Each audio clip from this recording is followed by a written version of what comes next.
بسم اللہ الرحمن الرحیم۔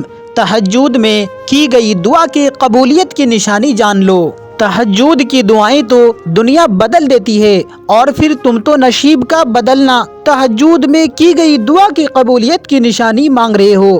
دعاؤں میں اتنی طاقت ہوتی ہے کہ یہ اللہ سے ہر بات منوا لیتی ہے، پھر مسئلہ نصیب کا ہو یا قصہ ماضی کا، ادھوری کہانی ہو یا ناممکن کام ہو۔ قبولیت کے نشانی ڈھونڈ رہے ہو تو اس سے واضح نشانی اور کیا ہوگی کہ اللہ اب تک تمہارے دل دعاؤں میں لگائے ہوئے ہیں۔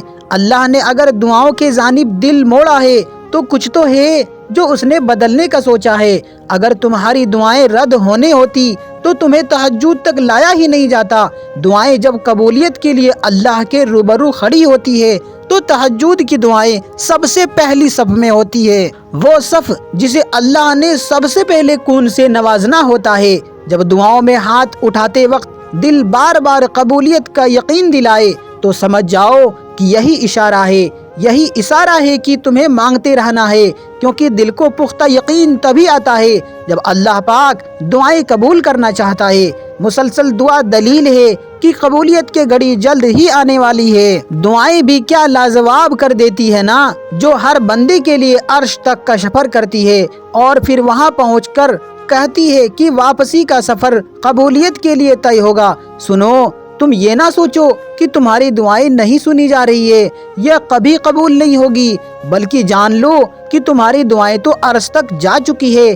اس کے تو بس ایک کون کی بات ہے، جب تمہارا حق میں بہتر ہوگا تو فیکون کے معجزے ہو جانے ہیں۔ معجزے تو ان دعاؤں کے لیے ہوتے ہیں جو اللہ سے مانگ کر پھر کسی سے نہیں مانگتے، اور تہجد تک پہنچنے والوں کے لیے تو معجزے بھی انتظار کرتے ہیں۔ توکل تو کر کے دیکھو اللہ پر، جو لا حاصل تھا اب تک وہ بھی حاصل ہو جائے گا۔ وہ تو بادشاہی کون ہے، وہ تمہارے لیے معجزے کر دے گا۔ یقیناً اللہ نے تمہاری دعا قبول کر لی ہے، اس لیے تو ابھی تک تمہارا دل نہیں تھک رہا اس انتظار سے۔ اور اللہ تو ان کہیں دعائیں بھی سن لیتا ہے، پھر وہ کیسے نہیں سنے گا وہ دعائیں جو تم نے رو رو کر مانگی ہے۔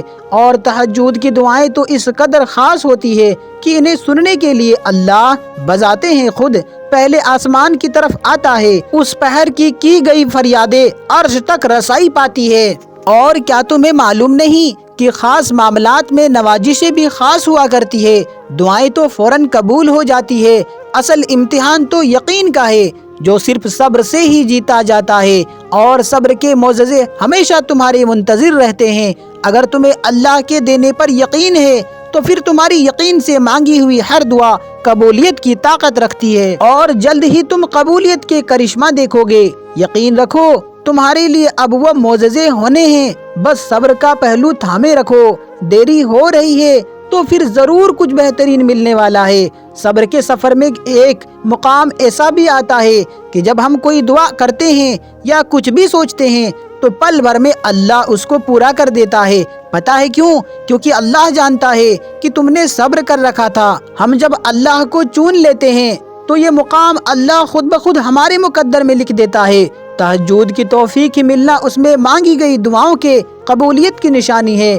یقین رکھنے والوں کی دعائیں قبول ہوتی ہے، ایسے یقین رکھنے والے جو دعائیں تو مانگتے ہیں لیکن پھر ان دعاؤں میں وضاحتی نہیں مانگتے۔ یقین رکھو اللہ پر، وہی تمہاری ہر دعا سنتا ہے اور وہی تمہاری ہر دعا پوری کرنے والا ہے۔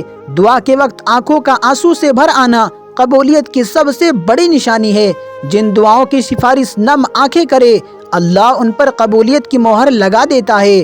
وہ نصیب بھی بدل سکتا ہے، تم بس دعا کرتے رہو۔ جب دعا کے لیے ہاتھ اٹھاؤ تو بس تمہارے دل میں یہ یقین ہو کہ میرے اللہ نے دعا سن لیا ہے اور وہ بہتر وقت میں مجھے بہتر چیز عطا کرے گا۔ اس لیے اللہ پاک سے زیادہ دعائیں مانگا کرو، کیونکہ سچے دل سے مانگی گئی دعائیں کبھی رد نہیں ہوتی۔ اللہ پاک سے دعا کرے کہ اے اللہ ہم سب کو ان باتوں پر سننے سے زیادہ عمل کرنے کی توفیق عطا فرما، آمین۔ میرے پیارے دوستوں، آپ سے گزارش ہے کہ اگر یہ ویڈیو آپ کو پسند آئی ہو تو ویڈیو کو لائک کرے اور ماجد اسٹوری چینل کو سبسکرائب بھی کر لے، تاکہ ایسے ہی ویڈیو آپ کو ماجد اسٹوری کے چینل پر دوبارہ ملتی رہے۔ اب انشاءاللہ جلد ہی ملیں گے اور ایک نیو ویڈیو کے ساتھ، تب تک اپنا خیال رکھے۔ السلام علیکم، اللہ حافظ۔